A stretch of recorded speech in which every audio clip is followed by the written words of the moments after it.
This is the image that Somalia's government wants you to see. Young recruits completing training and pledging to fight Al-Shabaab. But hidden away from the public, these are soldiers who have been wounded in the fight against the armed group.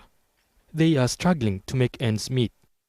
No longer able to fight, these soldiers say they have been abandoned. I was wounded by Al-Shabaab in 2010. I was badly injured. I was left on my own after that. My rights have been neglected.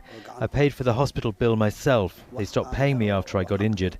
Doctors told me I needed to be taken abroad for treatment, but I can't afford that. The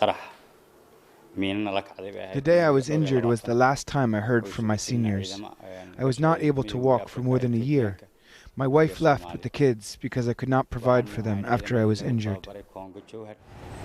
Government troops have pushed Al-Shabaab out of most towns and cities in the country, but the armed group is still active. Many of these soldiers come to work knowing they might not return home alive. Most of them are the only breadwinners of their families.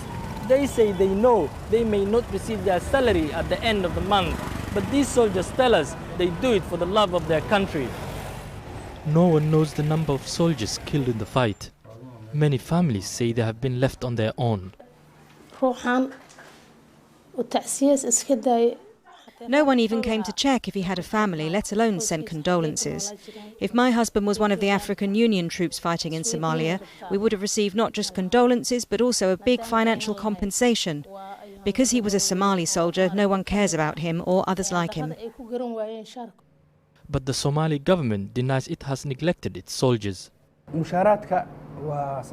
It's right, we used to have financial issues before, but now that's no longer the case. Our government spends 50% of the budget on our security services. We are doing this to make sure all the needs of our troops are met. That might be welcome news for these recruits as they begin a career fighting an armed group that the government considered its main obstacle to securing the nation. Hamza Mohammed, Al Jazeera, Mogadishu.